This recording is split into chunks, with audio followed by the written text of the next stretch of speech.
A couple quick announcements, and then we're gonna turn this over to our experts, your three colleagues.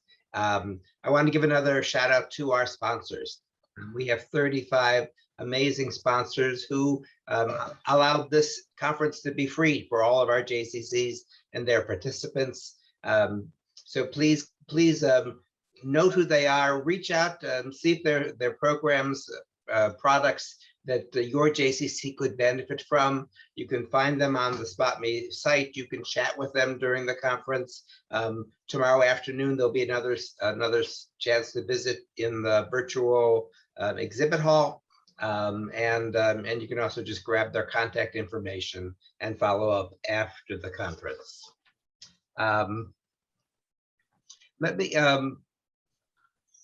Let me just give you a quick sense of agenda. Then I'm going to do a super quick intro of our three speakers, and then we'll go. So as we did yesterday, we've divided the session into two segments. In the first half of the meeting, we've named it My Team.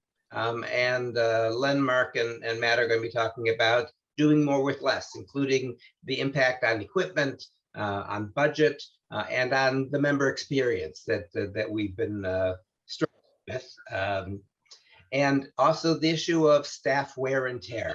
The facility staffs have been thinner. The JCC staffs have been thinner. Responsibilities have shifted. So we'll have a little discussion of that, followed by another breakout group. So a chance for you in smaller groups to share some of your challenges and some of your successes. The second half of the session is titled "Running the Place," and look at strong vendor relationships, organizing inventory, resources for managing facility requests, and the important topic of managing the money. So that's what we're going to cover today. Lots of time for questions and discussion, and so please do use chat and use the raise hand at any point during the program. And with that, let me do my intros, and I'll get out of the way. So the team is back from yesterday. As a reminder, Mark Lamb oversees the facility and building services of a 15-acre, 170,000 square foot facility at the Mayerson JCC in Cincinnati, a position he's held since 2008, with over 26 prior years experience in the hotel industry at 4-star and 4-diamond properties. Matt Wever oversees 3 campuses as Senior Director of Facilities for the St. Louis JCC, where he's been since 1999, and previously worked at St. Louis University and at the University of Illinois, Urbana-Champaign, and has served as a JCC Association health and wellness consultant around facilities and operations. And Len Connolly, our third presenter, is the Facility Director at Jewish Silicon Valley, which is the result of a recent merger between the Jewish Federation and the Addison-Penzak JCC in Los Gatos, California. He began his career at his Jewish career at the YMHA in Winnipeg, Canada. We actually have 2 Canadians on the team, and is a member of our J-Response team. So with that, let me pull up the presentation and turn it over to our team.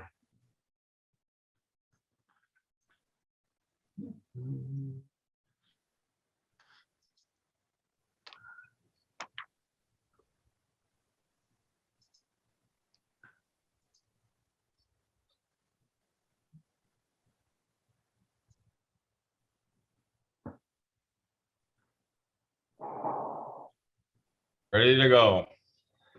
Hello, everybody. Again, thank you for taking the time in your day. And I know how busy your day is and can be with all the interruptions that you probably have during the meeting, after the meeting, and right back to work, and probably having to work a few extra hours afterwards today to get caught up. We're starting off with protecting the equipment. in your facility. We're going to be doing a lot of things that we normally don't do with our equipment. Some things are going to run more, some things are going to run less. We have studios that are not being run, we don't use them. We have classrooms that are being used for our preschool and school that are being used and being asked to overperform what they're normally rated for. I'm switching over to the HVAC when I'm talking about that. Airflow on the mandate. Our equipment is 16 years old, and thank you very much. Our equipment is 16 years old, but this slide I'm showing you, we were very fortunate. In January, we signed a contract to install a brand new control system in our facility. This system, which enabled us almost to do individual unit control, was installed March 17th, 4 days after we shut down. We weren't going to cancel it because we had already allotted the money, so it was not something we had to, excuse me, have to budget for. This was a saver, a major saver for me as far as operating the facility and being able to adopt and implement the recommended guidelines of the CDC for air return. As you can see clearly on their damper controls is 40%. We're setting the point at 63.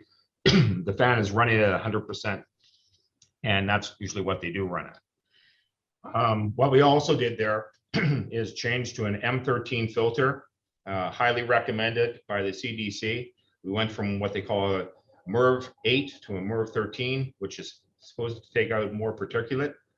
And those of you who operate facilities already know that we've just decreased the airflow and the efficiency of the machine that we have. Therefore, we have to run it longer. And if we can open up the dampers even more, open them up as far as you can. And this is a strain. We did load tests on our motors, and they're over 3/4 of what the draw should be on the motors. So that means somewhere down the road, those 10-year plans that you put in might be shortened to 7 or 8 years as far as equipment replacement. The schedules we had to be on, we do a lot of contract maintenance here. So my best friend was my phone to make sure that we had our contractors here. If they weren't here, I was up on the roof and making sure that the filters were not plugged, especially when it dealt with the higher volume areas, the schools.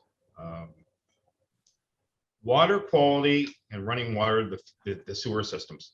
Water quality was not so much my problem. It was a problem of what was left running. We have trap primers in this facility. So that means we always had water running. So no matter what we did, we were always running the meter. We just had to make sure that the primers were not running water, that they were dripping water. We ended up changing 14 of them because they were at the end of their life cycle. A little cost saving, but it was a cost saving. The biggest cost saving is time of day scheduling, including adjusting temperatures. If it was a room that was not going to be used, we wouldn't use it. I'd be able to go into my system and change the temperature. And then when they had their emergency pop up with the new system, fortunately, I was able to do it remotely. So wherever I was, it could be done. It was a major cost saving for us. Can we go back to the previous slides? 4 and 5, please, Ben. Or sorry, not 4, sorry, 5. I want to switch over to this. This is our tennis courts, which I showed some of you yesterday, if you happen to attend. As you can see, it's sunshine, it's great, it's a beautiful day. Well, 3 days later, we had a major downpour, and I think Gabe showed what can happen with our major downpours here. The tent on the right was actually maintenance heavy. We had to bring the tent in, we had to purchase the tent, we had to get a permit to put the tent up with the fire department. So that means it had to be fire retardant, which we did in-house. And with that came putting the barrels in to keep the tent tightened down, and that meant water. And those of you who know about temperature, water and temperature don't mix. we found out we maybe should put some chlorine in those tanks. So that had to be watched. And with the winds, we had to adjust the straps that tied down the tents. In fact, it doesn't show it in this picture, but we actually had to get some rope to tie down the tents. That's how high the winds were. But it's probably the most successful thing we've done during the whole pandemic. In fact, I talked to a long-term user yesterday. He said at first he was afraid to go outside. Now he says, do we really have to come back inside? He says, I really like this workout facility. So with that, these are just a couple of things that we had to do to make sure that we were looking after our equipment, including making sure that we shaded those pieces of equipment that had problems with sunlight, and those would be the LED screens, and making sure that in combination with disinfectant, we had to use a greener solution to clean the machines. So with that, I would like to switch over and talk more about the money, and I'm not the money person. Matt is the expert on that, and he's got, if he does not have a formula for it, he will find one. Matt, off to you. Yeah, thanks, Len. Len brings up a good point with regards to taking a look at the MERV 13. As a lot of you probably have experienced, our CEO or board members will start to read different things in either trade magazines or a newspaper with regards to new technology that may come out that will help with the airflow and reducing the particulates. In particular, for example, this could be what's called plasma air technology, UV technology. Our CEO brought that to our attention. They said, look, we need to do this. We need to do this. So between myself and my director of buildings and grounds, Brian, who's also on this call, naturally, we do our research, and our research indicated, and certainly this is probably more relevant to the larger facilities, more so than some of the smaller facilities. If we were to take a look at including UV technology or plasma air, it would have cost us over $100,000 to include that type of technology on all our RTU units. And, you know, is it a trade-off? Is it a trade-off to trying to do that and to increase the level of particulates coming in? And we felt that, and what we did, you know, the same with Len, rather than doing that, we went to a MERV 13. We also did rather than changing out the filters every quarter, we did it every 2 months. So these are different things that you need to take a look at. Certainly with smaller facilities, though, it may make some sense to go to the UV or to the plasma air, because if you only have 1 or 2 different units, where in our particular case, we had about 25 or 30 between 2 buildings, it wasn't cost effective, but it may be cost effective for you because they could range anywhere between 4,500 to 10,000, depending on the size of the unit. So keep that in mind. You know, certainly during this time, moving forward, you know, the biggest issue with finances is usually with payroll and benefits. Then that's followed by utilities and program expenses. So as much as you can, you know, in our particular case, we had some overlap, or we had, because we have so much activity, we have on staff at any particular time, both a maintenance person and an operations person. So in order for us to do more with less, what we had to do during certain times was the maintenance person at times would have to do some operation things. The operations persons at time, we may do some minor maintenance in terms of opening up the building, checking the pool controls and things like that. In addition to that, because it was hard for us to find some people, it also meant some of the management team had to change their job duties. For example, either Brian or myself, or we have another staff person, Randy, she would come in to either help to open up or to close to try to save some dollars. You know, you can certainly decrease the overlap. We had to do more with cross training because we had 2 buildings. We had some of our maintenance and operations staff become familiar with both buildings. So if there was a sick day or a vacation day, we could adjust schedules accordingly to help. You know, Len brought up a good point in terms of utilities. You know, the day scheduling, keeping the environment temperature down. Take a look and work with your vendors to see if you can mow the grass less frequently. We also, because we have less activity in our buildings, our trash removal went from 3 days a week to 1 day a week. We decreased the mulching, we decreased the plantings and things like that. In addition, with less activity, you're going to find some savings in, in supplies, whether or not that's cleaning supplies, soap. And then certainly when we didn't have laundry, that was a big impact in terms of saving money from a budget standpoint, in terms of not having to do that laundry. That helped with utilities and things of that nature. So there's just some things that I'll talk about now, we'll talk about later that could help you. And there's probably certainly a lot more things that you can do that we can discuss in the breakout sessions. Oh, probably another thing is reduce the cleaning schedule. We have a third party that helps and comes in. What we're able to do, because we had less activity in some of the areas, they were able to reduce their budget accordingly, and that really helped. That should be it. I think that comes to me on how Yep. we impact the members. So a year ago, before COVID, building services facilities, they impacted staff. Always did, but in less obvious ways. They did the cleaning, they did the cosmetics, they did the laundry. All that was performed with very little notice. After COVID, came much more to the forefront, much more to the limelight. Plain sight, plain view of members. And marketing. And let's be clear, how we impacted it in post-COVID, marketing was very, very important.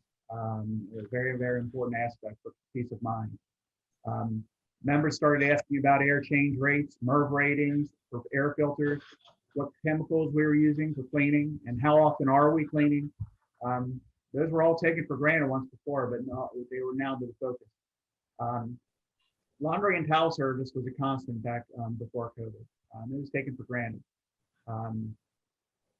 For just about everyone, post-COVID, laundry was cut. Now, there were hidden benefits to that. That saved product consumption on terry and chemicals. It saved labor on allowing the dress to high touch points, so reallocating the staff, cross-training again. And utility bill savings, power, water. That turns out to be a decent amount of savings. We all want normal, but these offered relief to scrap budgets also. And these are pretty big numbers when you start adding them all up. And it's important to remember that as we do start progressing into more normal, and we're working there, we don't tell service yet, but it's going to be important that your budgets are ready for the impact, because your chemical use, your labor, that'll all impact. Might be a good time to think about running up the flagpole of changing the towel policies, instead of having stacks ready in the locker rooms and by the pool deck. Maybe issue for conserving them. Certainly not a solution for all, but it is something to at least worth discussion on, especially as membership numbers try to pick up. Also, make sure the equipment is ready for the increased use after a long layoff. Make sure they're tuned up. Make sure the ducts are clean after a long layoff, dust buildup. Make sure the chemical tubes are clear. It will be a delicate balance, keeping members feeling safe and looked out for, and keeping up with the increased demand, keeping up with the pace and keeping up with the rework budgets. All this is very important to keeping staff motivated, and I'll segue myself into that. Through all this uncertainty, extra caution and extra stress, there have been the staff. There have been uncertain hours, doing tasks outside their comfort zone, being around members or often without their masks. In our area, you don't have to wear a mask while you're working out. Having to calm nervous and grouchy members, maybe dealing with the COVID effects within their own family. And not least of all, being in the public view with chemicals and uncomfortable equipment. Through all this, it's important to find ways for staff to stay motivated, keeping them focused, keeping the staff safe with equipment, tasks, and mental breaks, communicating with the staff, making sure they recognize how important and appreciated their efforts are to the facility and the building services and to the members. and making sure the staff know that we really are all in this together. There will be better days ahead. And I'm going to pick up where you left off. I have a picture in front of you basically showing the mask being used. But the most important thing, and I emphasize this when we were doing our mock-ups, this person on the right in that yellow suit is the camp director. She went out every day, had to don that outfit, put all the PPE on, and she sprayed down all their equipment because she knew that we did not have enough staff. And she wanted to make sure that the area that her kids were going to be in was going to be sanitized correctly. Just so you know, it's 90 degrees in that suit right now, and 90 degrees outside that suit. We can't imagine what it was inside the suit. As Mark mentioned, cross-training, there's a staff person who was supposed to be here just with the kids, who now knows how to disinfect the whole playground area. And she did it willingly. And she wasn't the only one. We have staff members who didn't know where to find the wipes to clean up equipment, but they're doing it now. And the members, as Mark mentioned, do notice. They ask questions. I have a support desk staff ask me, so Len, what's the flow rate going into this room? I said, wow, I'm just asking for a friend. Well, I don't know if they're asking for a friend, but they're asking. As Matt mentioned about the UV, it is costly. And we had members saying, are we doing that? That's a lot of money. We had a report here in San Jose that one of the school divisions did it. They put in 30 of these UVs, $500,000. Wow, we have 17 units. And I don't have $250,000 to put into that. But we made other adjustments, and the staff were able to show the members and the children coming in that they were part of the solution of making sure that their activity here was going to be as safe as we could provide. As far as staff not coming into the building, those who didn't come, we appreciated that they didn't come, because it just, at that point, we didn't want to overcrowd. We wanted to make sure that we could control the areas, and then making sure that if there was a problem, contact tracing could be done at a very timely manner. We've had some false positives. We've had some positives. And by doing what we've done with the staff and with their cooperation has limited the problems to very minimal. And in fact, we did get accommodation from the health department on how we handled things. Before we go into the breakouts, I would just want to give you the questions that maybe you should be discussing.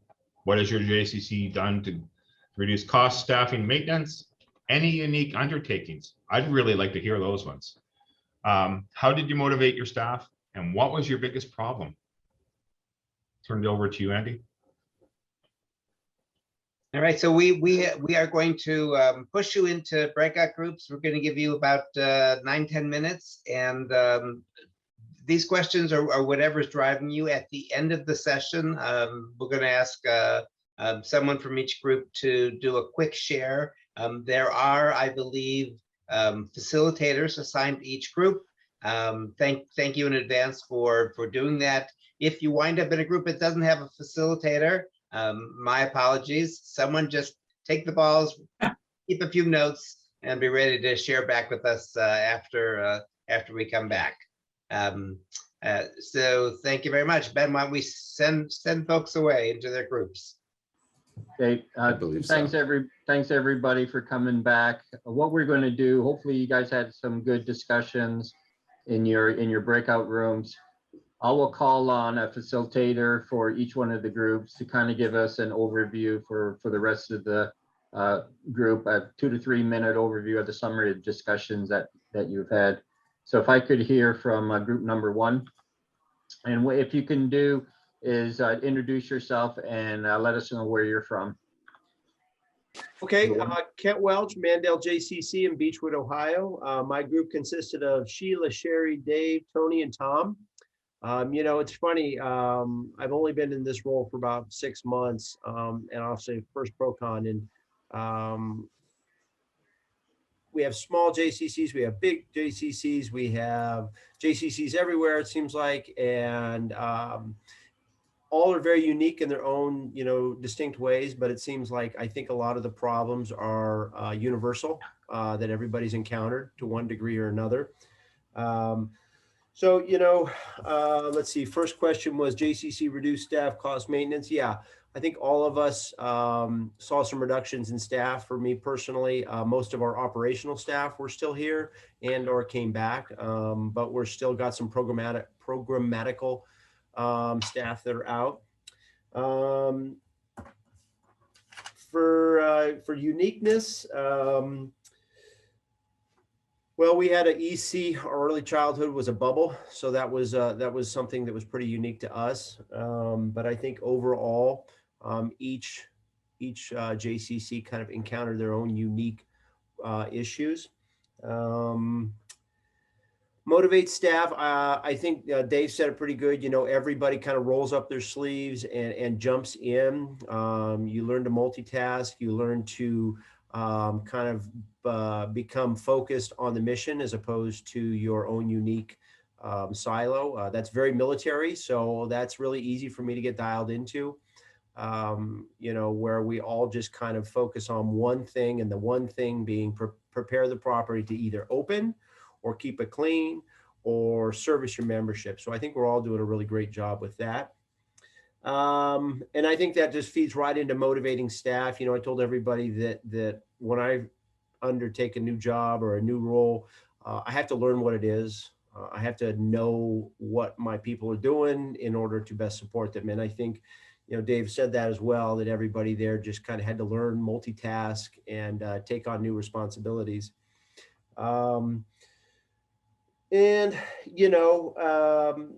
it was Sherry who said, is one of our biggest problems is communication. And I agree with that as well. We have that, what do you communicate to your members? So she said that, we are kind of our standard blurb is the CDC says we do this, and, that kind of covers you. We had a meeting the other day, this is a great segue, about a new protocol we're going to put in place. And we said, well, membership's going to really complain about that. And I said, if COVID has given us one thing, you can blame a lot of stuff on it. Like, well, why do we have to park over here? Well, because of COVID. And everybody goes, okay, I guess that's all right. Yeah. Great. Thanks, Kent. Great points from group number one. Number two. Hi, I'm Natalie Chernick from the Alpert JCC in Long Beach. And it seemed that with my group, it was a really common theme of reduction in staff. More people took on roles outside of what the original job was. Also, pausing services with vendors and then bringing them back on later on at a reduced rate. And by doing that, saving a lot of money. So for example, Gabe in Silicon Valley, instead of hiring a company to move their fitness equipment to their tennis courts, they did that all in-house. Jim in Greater Buffalo, they did in-house their installation of the UV systems on all their equipment. And really just the staff taking on pretty much the sense of ownership is what Jim was talking about, and just having the pride in doing so. Brian in St. Louis, they talked about recognizing their staff with thank yous, as well as some gift cards. Also, yeah, just pretty much that, the same thing everyone's doing all around. Great, thanks, Natalie. Group number three. I'm Dale Green with the Tucson Jewish Community Center in Tucson, Arizona. Again, with with our group, all similar things. Canceling services, obviously, when the facilities are closed, is an obvious. But once things are back, slowly ramping up those services as needed. Landscaping, trash, housekeeping, all of those services reduced. And in any way that the building services staff, if those are all independent contractors, the building services staff can kind of offset that. At the Tucson J, we have an independent contractor who does our nightly cleaning for our entire facility. we've taken on 25% of that in order to offset the cost of the housekeeping contract. We've been very lucky to be able to work with our vendors, in reducing security costs, landscaping costs. We're still not up to 100% with the grounds, janitorial, as I mentioned. Trash service went down for us while we were closed. But as soon as we started to open back up with our early childhood department, we have 19 classrooms. We do generate quite a bit of garbage. So we had to immediately put that back in. Some facilities are smaller than others. So one of the gentlemen I was talking to, they're back up to 100% with everything that they do with their independent contractors. But other people are still struggling with just getting enough staff to perform the daily functions.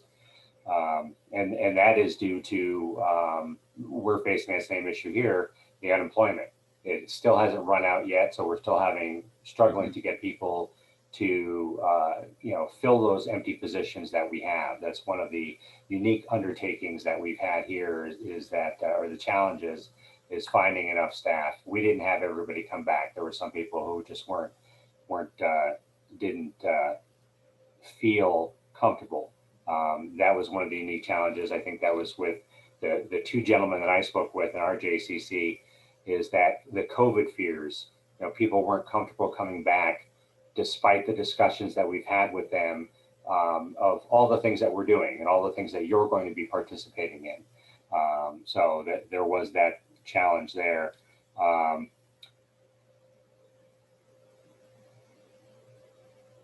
think that was pretty much it. The biggest problems, again, with staffing, I think supplies for myself, I don't know about any of the other JCCs, but supply shortages in the very beginning, we bulked up here before everything closed down, and we're able to start with a good supply, but that quickly became a challenge because everybody was trying to get the same things. We were all trying to get those. We had already had an electrostatic sprayer backpack, so we were one up, but getting the additional ones for the different departments, everybody was trying to get those at the same time. Everybody was trying to get toilet paper, paper towels, all the cleaning supplies. And the challenges of people being sick here and there and getting COVID and the staff shortages, I think were challenges that we all faced. Great. Thanks, Dale. Group number 4. Hi, I am Jess from the JCC in Milwaukee. We started talking about just staffing and trying to do more staff appreciation, just making sure that as a lot of our staff is building services and maintenance and sometimes feeling as though everyone gets to tell them what to do, letting them know how much we appreciate them is really important. And then Natalie was saying one of the things is she asked them for a highlight of their week, and just to take the time to not just field the complaints, but talk about the success and talk about that highlight has been really important for her with her team.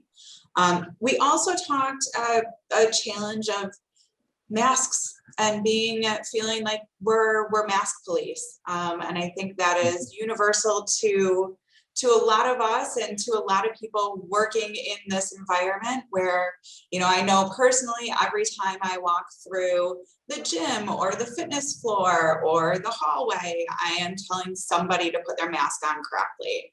I don't know how many times a day I go like this, because all you need to do is pull it up all the way, but it's a challenge and it gets exhausting.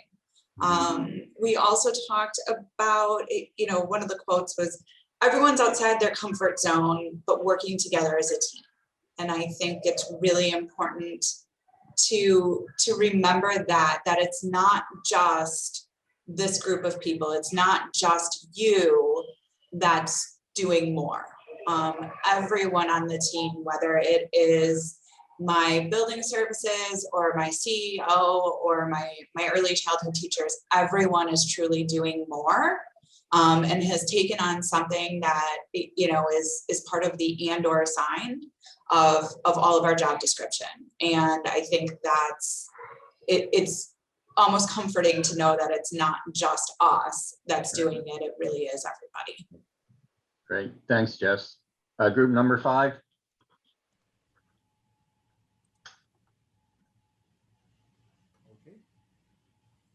There's somebody from number 5. I think that might be me. I'm not sure. I didn't check what group I was in. Sorry, I wasn't the So the okay. Dave McKnight. designated person. I kind of just picked it up. So I'll do the best I can here. So I think the entire group really had the same thing. Lots of furloughs, cutbacks on building services, lots of savings on like not opening an outdoor pool or laying off staff due to contracted staff, not having to use those. We all obviously increased our expenses on buying disinfectants and other supplies that were needed, air filters. Some people had UV lights already installed. I think Alan said he has UV lights installed into his system, but they weren't good enough for COVID. So they were just good enough to kill like dust and different things, but not COVID. So they had installed like MERV 13 filters. We also had a unique situation where out in Houston, they've torn down half their building with COVID. So they're actually going to be doing a big renovation, I guess, due to having the building empty and being able to handle that right now. Another unique situation or a big problem is out in Massachusetts, Brian at Newton, Mass. They're having a hard time getting their staff back because they're still offering $300 unemployment check and people don't want to come back right now. So it's a little tough there. A unique situation that we had over here in New Jersey at the JCC of Central New Jersey is we did have a lot of furloughs and we had pay cuts. So if you weren't furloughed, you got a pay cut. And if you were furloughed, you got the pay cut also on top of your furlough. But we were able to keep our facility staff. Our director of operations at that time really fought for that for our staff, knowing what the facility staff was doing here since we are all in-house here, and kept them whole through the entire pandemic. And I think that was a great motivator for our facility staff. Great, thanks, Audra. You're welcome. Group number 6.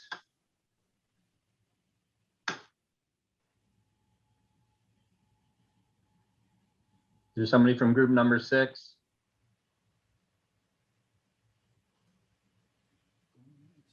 Ben, was there a group number 6? Yeah, it should be Gabe. Yeah, so I was actually placed into Oh. Natalie's group. So she already shared. Okay. Anybody from group number 6? I'm not sure what number I was in, but I was on with, I guess, Jacksonville, Florida, and I think I saw Milwaukee, Wisconsin. We really only touched based on the first topic of staffing. And seems, we're all same issue, people don't want to come and work. The people who do send in resumes, 9 out of 10 don't even respond to the phone calls we leave. For me here at the, by the way, I'm Gary Sellers at the Mid-Island Y JCC in Plainview, New York. We started using an outside cleaning company. And so now half of my staff is in-house and half is, outside vendor, which seems to be working extremely well for us. Always had a problem with some people on staff, who were not doing what they needed to do. And, I got tired of the, forget about the 1, 2, 3 strike, you're out. We were on the 7, 8, 9 because, the need to have people, you just can't, spite yourself and get rid of people. But now with the outside agency, it's not happening much, but if I'm unhappy or dissatisfied with someone, I just call up and they send somebody else. And yeah, there's a learning curve, but I think out of 8 or 9 additional staff that we've had, I've only told them not to send back one person. And so that was the consensus from everybody else out there too, having trouble hiring. We didn't really touch base on any of the other topics. No, that's fine, Gary. We were too busy on that one. Yeah, But, you know, from the beginning, you know, when we kind of shut down at the very beginning, you know, we shut pool pump motors down.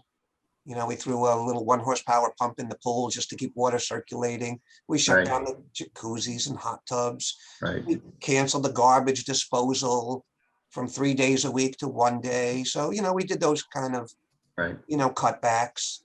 But it seems like such a long time ago, you know, I mean, Yeah. I don't want to say we're back running at a decent capacity. We need the services.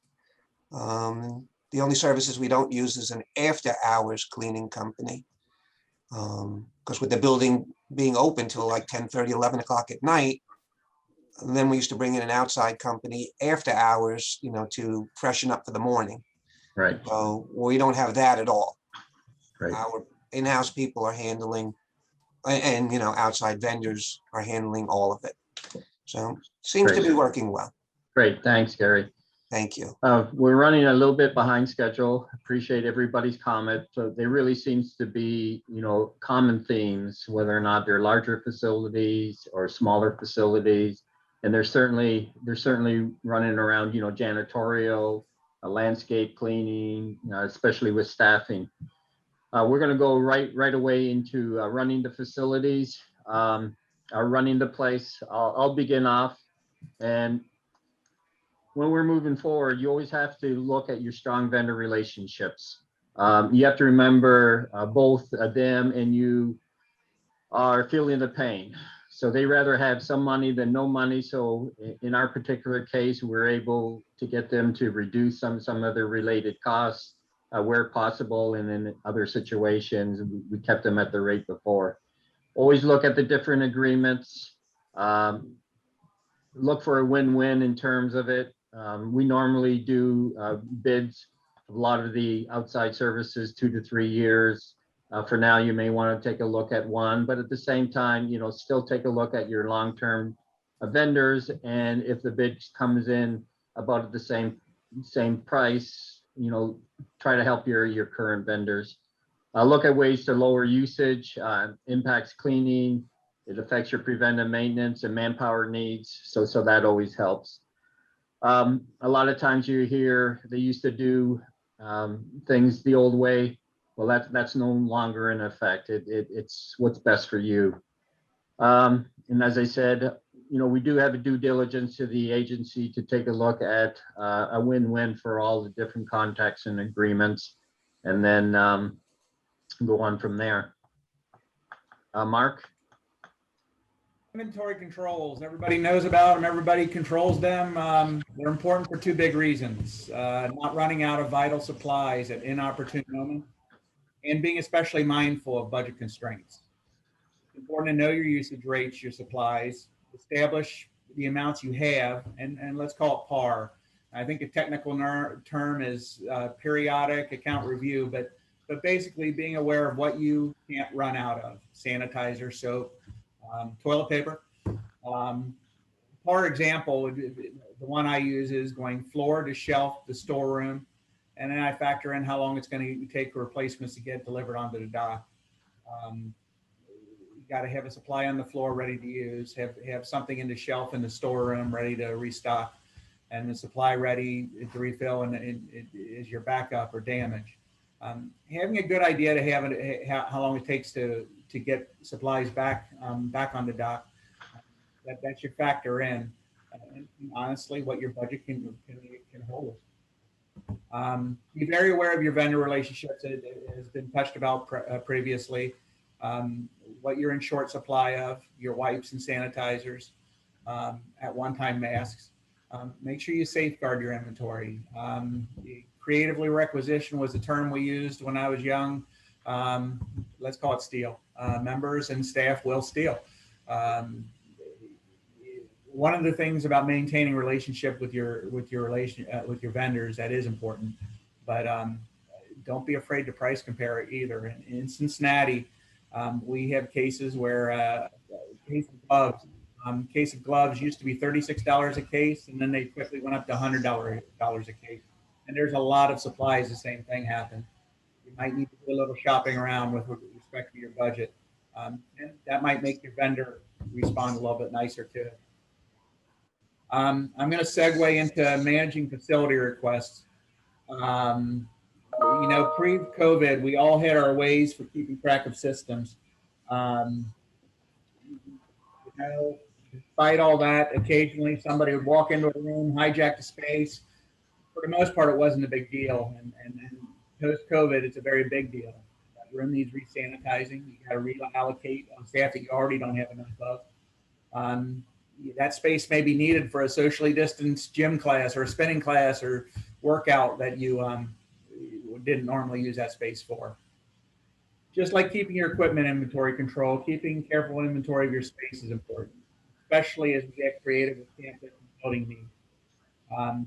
State and county restrictions will change, so it's important to be aware. Discussions among departments as needed to agree on the best use of the spaces. A traditional use of the space might be what is expected, but there may be a better member impact use of the space. Cincinnati JCC, we've hosted some amazing events. We've been honored to host some amazing events in our banquet area, in our facility event space. It's also our second largest space for social distancing. So with no social events, it was easy to decide. Now we're starting to get more calls for some rentals and some events. In fact, next week and the week after, we have a couple of events. Book events that you can handle, and book events that you can flip the room. You know, it's a delicate balance. Booking events help support nonprofit, non-revenue generating programs or something. But by the same token, your members, your monthly membership is an important base. So it's important to factor all those, and those are tough choices. Do constant and objective space audits of your space. Get something used because you've always used it, and even within this year, you've used that space. But if there are two people showing up, do you really need that space, or are you getting the best use of the space? As restrictions change, what is best use? Maybe having a bigger tent, for example, in your parking lot, that's a very logical step, but that also means you have less parking. So you want to make sure you're being aware of that. The demand for people to play tennis or using the pool deck greater than the number of workouts that somebody might use on that. Again, open communication among the departments. That's going to be very important. And make sure your booking systems are being used. You know, people had Traction Rec, CSI, now popular Salesforce. It's important to coordinate with staff for room flips, changes, to keep your schedule up to date. Proper signage is important too with changes. In Cincinnati, we yesterday or last week or a couple weeks ago, we hosted a Shabbat lunch. Now, it's a wonderful thing that we had, but to be able to see people we hadn't seen in so long. However, that involved moving the entrance for the class in the event space about 20 feet to the right. There were arrows, there were signs announcing that. You would have thought we had created a money maze or a mouse maze to find that space. People were very upset. And it really just goes to show nothing beats the Disneyland approach of an open palm directing people, the personal touch to it.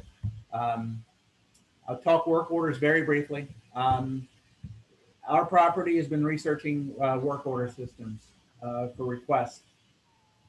Our previous one was obsolete, complex, underused. I found new software to be expensive, and in COVID times, expensive. That's a budget breaker. So for the time being, we simply opened an email. You know, one time Salesforce, I know a lot of people have gone, was supposed to have that ability to do work orders, and that remains to be seen. So right now we have a very crude system of work order email, made our own spreadsheets, and it's effective. Now those work orders are going to be important as you start going back to your normal times as far as justifying your budgets, justifying your allocation of staff. justificating your allocation of supplies. So the work order systems are going to be important, especially to the smaller properties that may not have something. I will say there are solid software programs out there. Net Facilities is one example. I think that's been helpful for many aspects, but that's been helpful. And I think I caught up a little bit, and we're off to the next. Yeah, thanks, Mark. I think all of us are in the same situation, whether or not we're a smaller facility, medium-sized facility, or even a larger facility. And we find ourselves, when we do manage a budget, that we are at a disadvantage because we're not a revenue generating department. All we do and all we hear from the people above us or who we report to is all you guys do is spend money, spend money, spend money. But you have to keep one thing in mind, and this is my last point in terms of managing the budget. The programs that are within the J, whether or not it's early childhood, whether or not it's fitness and wellness, whether or not it's other kinds of special programs, their program success depends on the facility staff and the experience that makes their program successful. Making sure that the rooms are clean, making sure that you have the right environment in there, make sure the setups and takedowns are done properly. And without the facility staff and without our particular attention to all those things, their program success depends on that. And this is what you need to relay to whoever you report to with regards to devising your budget. Certainly manage and track the expenses. What we have found that has really helped us when we develop the budget is always put down assumptions, especially for your 2021 budget and working into 2022. Compare your numbers to 2019 and 20 for 21 and 22. And then indicate to them that your staffing level is based on us only being open 50%, or your budget for laundry supplies, for example, is only based on you having limited laundry service or no service. So keep that in mind. Then if I can go to the next one, what I have done in the next, in this particular slide, I showed some examples that we did that hopefully is a template or a tool for you to devise your budget. What Brian and myself and Randy have done is anything in red is our assumptions for these budgets when we developed a 2021 budget. We showed 2017, 18, 19, and the actual was 2020. And then that's how we came up with the 21 budget. And this has really helped us to explain things to our CFO or controller and our CEO and the board. And also when we get into more of the details of some of the, for example, the interior facility maintenance. When we had Granger, everybody's familiar with Granger. What we also then did is indicated in red the reduction that we did from the previous years, whether or not it was 19 or 20, because then it indicated to them that you are doing your part in terms of reducing the budgets, and you felt that we need to have a certain limit in there in order for us to be successful. So those are just some of the tools that you can look at in developing your budget. Make sure you always have a good relationship with your controller or your CFO. Spend some time throughout the year, talking to them, explaining to them, because a lot of them are not familiar with your line of business. And then, the more communication you have, the more information you have as to why you do things is always very helpful. And then the Excel spreadsheet on the right, what we have done, and I assume a lot of others have done that, is we have a 5-year capital plan. And in that 5-year capital plan, obviously I've just given you a small little portion of that. We just divided the facilities into our major facilities. We looked at, for example, the pool, the parking lots, building maintenance, and buildings operations, and really planned for them what potential costs would be. There's been too many situations that I've been involved in, when I go to other JCCs where they they leave a lot of the deferred maintenance off. And then, you know, within 15 or 20 years, when you're looking at doing some renovations or some new constructions, a lot of times you have to raise money just to do some deferred maintenance. So what this helps is just to give a viewpoint in the future for the board of some potential monies that need to be found and spent to be able to keep your facilities up to par. Mark? All right. We're in the home stretch, everyone. Hope everybody's doing well. Now it's your turn let's discuss, let's hear your thoughts and hear your observations. Even teach us. We're all a team. You know, when this was all going on, first starting, one of the greatest things my most respect for JCCA was when we organized a contingent of people, anybody who could join in to make plans as far as when shutting down, how do you exactly do that? Well, now we're all opening up, we're all going through various phases of it, and now you can teach us. What is your JCC done to reduce budgets? And we've discussed staffing, and it's not easy, but that's a very important one. But that's a foundation. But are there other creative things you've done with your budget? Are you running equipment at different hours? Are you running equipment less? What are you doing? What have been your biggest successes with those? What have been your biggest successes so far? And what have been your biggest challenges? And if you have any questions for anybody within this population, have at it. Let's hear from you. And don't everybody speak at once. Anything? Okay, I'll go. Some of the things we've done is look for new vendors, contacted people at other agencies, and we've all talked about how our vendors are running out of supplies, but who are you going to and where do you get these supplies? And then I've asked some suppliers themselves, who's your competitor right now that you see having supplies when you don't? And they're all being very honest. And that way I'm finding things, and instead of sticking with your main supplier, you know, you get the best price because you're doing quantity over the year, is having to check them every time you do an order. Who's getting the best price on the hand sanitizer this month versus who had it last month? Do they have the liquid or the gel, depending on what you need it for? And finding out that Home Depot and Lowe's have what they call Home Depot for pros and Lowe's for pros, and ordering through that website is a discount rather than ordering through their regular website, and finding out that they'll deliver it for no charge. Along the same lines that Alan was talking about, and I failed to mention that, and you need to take a look at it with regards to your city. We also belong to a purchasing group. Yep. Purchasing group is very good in terms of, we work with various health facilities in our area. We're able to get onto their buying power. So we have really found that by joining that purchasing group, we're able to get a lot of great costs and a lot of products from a number of different suppliers. So kind of keep that in mind and look for purchasing groups within your location. And going on that, since Harvey, we found out we're just ordering a lot more stuff off of Amazon.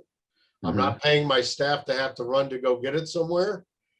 Yes, I have to wait 1 to 2 days longer, but if it's not a critical thing, it's not hurting, but we're saving money by doing it. So that happened back since Harvey, but it's helped a lot more with COVID because parts of the country have the supplies where your local supply may not be there.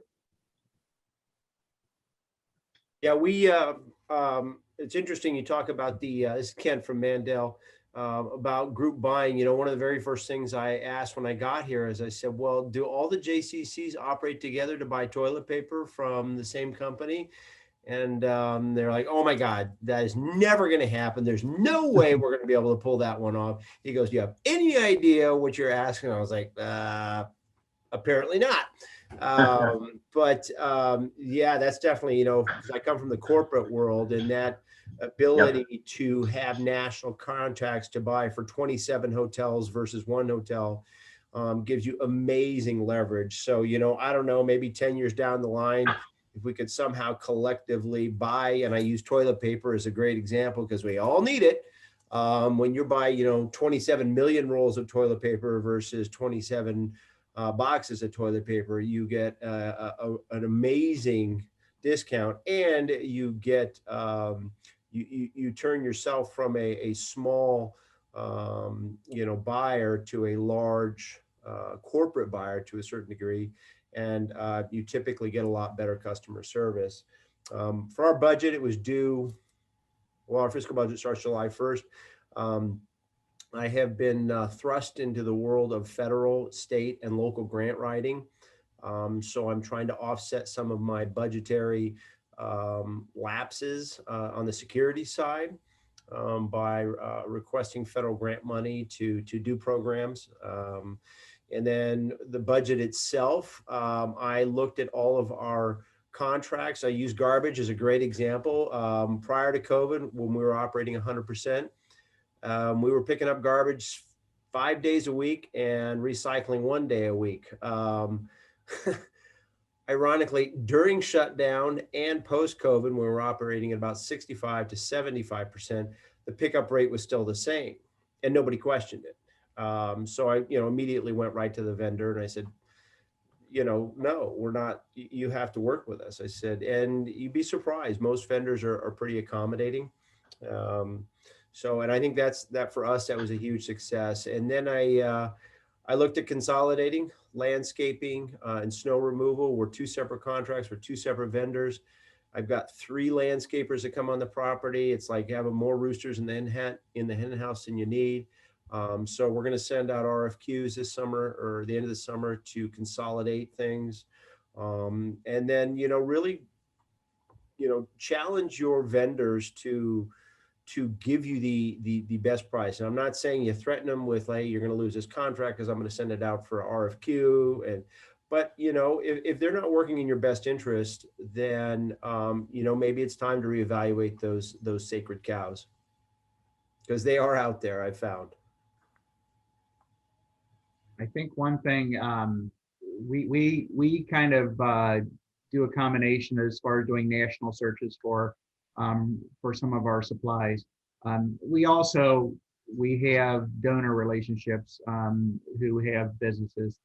Now that can be a double-edged sword. That can be tricky. We have been fortunate that our donors have actually been more on the kind end, making sure we have supplies at competitively the best price. We still compare. For integrity's sake, so we still compare. But by the same token, those donor relationships are very important also, as far as for access for certain supplies. They absolutely saved us on hand sanitizers and those type of things when there was a real crunch. I can only echo what you're saying. During the start of the COVID, and I mentioned this yesterday, I was fortunate with my vendor relationship to be tapped on the shoulder and said, these are my last 2 sprayers, buy them. They're going to be gone by the end of the day. They were gone by the end of the day. I bought them. And as we know, it was probably one of the hardest products to get a hold of. Those handhelds saved us a lot of time and problems. Also, that vendor relationship continued at the first 3 months when I started to hoard. And I did hoard before we came back on site. Fortunately, with the hoarding, it enabled me to wait for those long-awaited supplies that weren't there. So we were fortunate. Anyway, I want to ask for somebody else to speak. Sorry. Me personally, I didn't call it hoarding. I think one of the challenges is the relationship that we have with our vendors and when they do become donors. And, when do you say, we haven't, we haven't brought this to an RFQ for a while. And I think it's really important that we do so. And it's hard when they are a donor. And I think we've worked really hard to cultivate those relationships. So it isn't just a vendor, that vendor turns into a donor, and we're able to utilize those relationships. But the flip side of that coin is that then it's really hard to get out of them when they're not doing exactly what you need them to be doing. I think everybody's budget ultimately is the biggest factor. The donor relationships, the one thing I certainly trust everyone. We treating donors with respect. We've been honored to have some very generous support. By the same token, every once in a while, I have to go to our development person and ask about this person. Hey, is this person really a donor, or did they say they were a donor? That type of thing. But I think ultimately, we've had a case where we've had to explain to our suppliers, hey, my budget is what it is. I need some help. I need some support. And they've come through. For the most part, have come through. And if it's something that's in high demand, I think they understand anyway. Me personally, nobody's gotten in our face and say, I don't care what your budget is. You need to use us if you want my support. That's one great thing about the community, as far as everybody respecting each other. Anybody else? So it sounds like we're getting back on schedule, or maybe even ahead of schedule, Andy. Yes, I don't know whether we've had a chance to answer all your questions. There've been some great suggestions in the chat.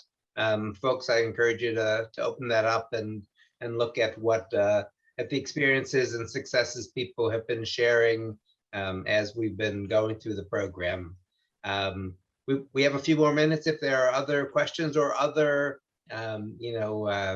innovative strategies that you want to share with your colleagues. Hey, Andy, I'll jump in here for a minute. It's Brian up in Newton, Mass. Early on during the pandemic, I ended up thinking outside the box, because all the JCC, obviously in different parts of the state, everybody was in the COVID situation in different, phases at different times. So what I did is I ended up reaching out to the Massachusetts organization, which runs all of the school systems. And it's a group that was all the facility directors and everything like that. I reached out to them, asked if I could become a member, and they had to take a vote on it. But within 2 days, they let me in. We were the only, nonprofit, not-for-profit organization involved in this group. But I got all my leads from doing that. It was $325 for the fee, but I ended up getting a wealth of information, and I ended up getting all of the sprayers, all through Home Depot Pro. I had them in June of last year for when I needed to open. So just thinking outside the box, can be a good thing also.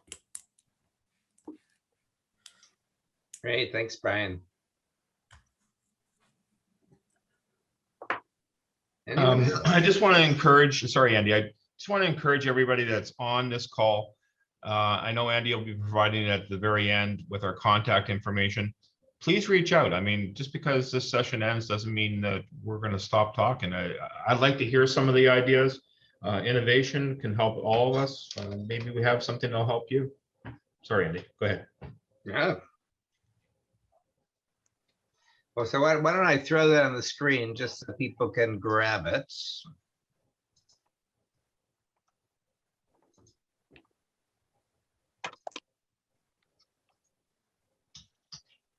And I'll take this moment to share a couple points and make a couple announcements. First of all, thank you, Len. Thank you, Matt. Thank you, Mark, for an enormous effort. The rest of you can't imagine how many Zoom calls we have had over the past 2 months, really thinking about what would be most valuable for you. I hope we at least made a dent in addressing your needs through these sessions yesterday and today. I do want to thank all of you as well. It has been it's been a real treat for me in interacting with the facilities peer learning group. Not a group that I get to interact with on a regular basis in my role at JCC Association, a little more in my role as a local JCC member, but it's been terrific. The presentation and the recording of the sessions will be available through the SpotMe conference website after the conference ends, probably not immediately because we've got a lot of processing to do, but within a week or two, you'll be able to go back on and download these presentations, both from our presentation, but any of the sessions that have happened. So you'll have these tools to share with others at your shop.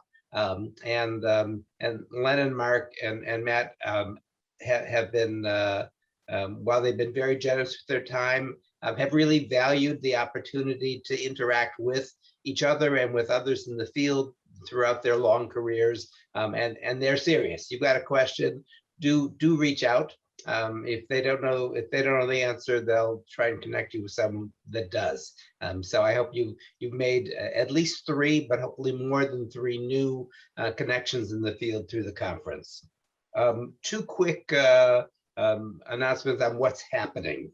So because we believe that our colleagues are our best teachers, from 4 to 5, we have a series of JCC Excellence Showcase presentations, 2 half-hour segments by JCCs who, through an RFP process, submitted and were selected to present some great work that's been going on across the continent, the United States and Canada. So if you can squeeze out another hour of your day, do take advantage of those. The virtual vendor hall will be open again tomorrow from 1:45 to 2:45 if you wanted to connect with any of the sponsors for this conference. And finally, thank you so much for being a part of this amazing conference. We have more than 3,000 professionals from across the movement who have been spending time with us yesterday, today, and tomorrow. We are grateful for what you do every day in your J's, for how you keep those buildings clean and operating smoothly, the support you provide so that JCCs can shine and deliver for members. So with that, I'm gonna say thank you. Wish you all a good rest of your day. And again, if I could be helpful as well, please do reach out to me as well. Glad to continue these relationships. Thanks, everyone.